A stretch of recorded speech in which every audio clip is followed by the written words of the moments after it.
And as you're talking, Vinny, I can sense this evolution of media that's happened. Like we've talked about, going from, the MTV days to the point now where they don't even make music videos anymore. Like Yeah. everything's on Instagram or TikTok, or it's made for social media, not for TV.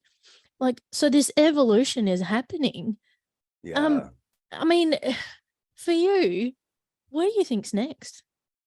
Oh, I love that. That's a great question. I think that we're looking, so I think there are three types of media. There's a public media, that's cable TV network, broadcast network, news, anything that is probably owned on the American Stock Exchange and owned by companies and people. And that's very public facing media. There's approvals and budgets, right? You have the private side of media, which is still public. Majority of the private side of media, I'm sorry, the majority of the social side of media is still public.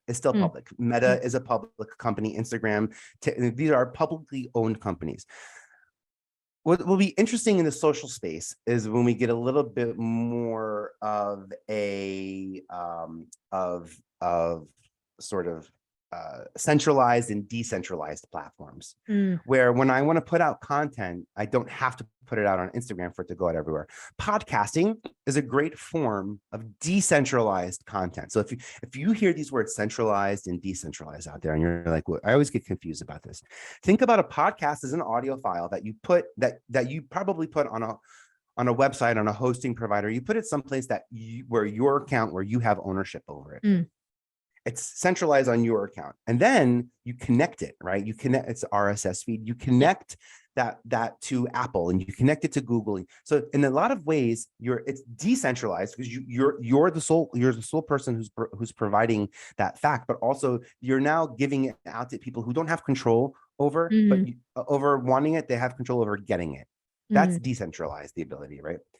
So what I'm seeing in TV happening now, especially in the late night shows, is late night shows are developing public TV for the social media sector. They're saying, I need a 3-minute segment that I can just rip as is, no extra editing needed, and I can throw it on Instagram and I can throw it on TikTok. So we have to build that social media segment into the show. And a lot of that looks like games. Gamification is a big way that networks love to do, create segments.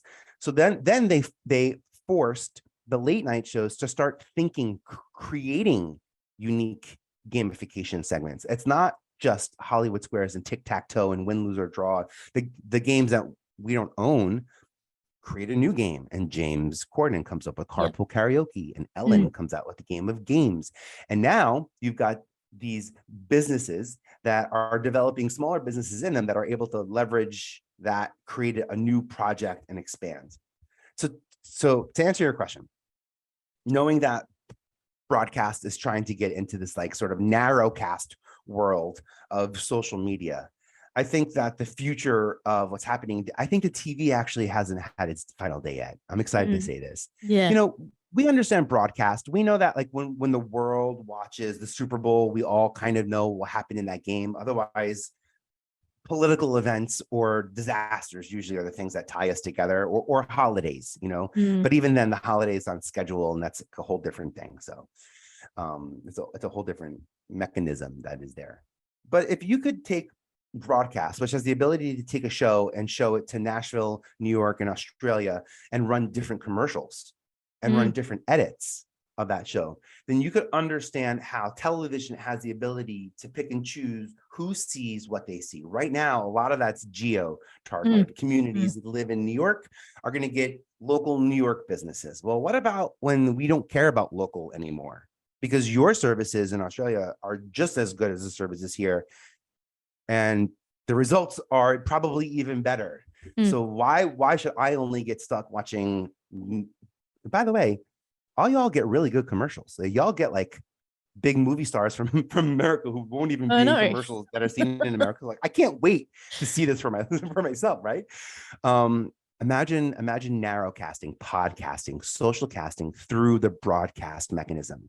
I think of MTV in the 80s. We didn't have to watch MTV to know it was on it. We heard it. There were music videos. I know what's on TV. It's a music video. I've seen it and I know it. Podcasting in a lot of ways is similar. There's two static cameras There's a microphone covering 30% of my face. Most likely something isn't going to be super interesting visually that's happening, unless we're showing B-roll, but even then we would talk about it because it's an audio cast, it's audio casting. So I think that when podcasts hit television, because you could listen to a podcast throughout the room, multiple ages, mom, dad, siblings, everyone can be listening. It's like we could be at church. Podcasting on, actually, I never even said that out loud.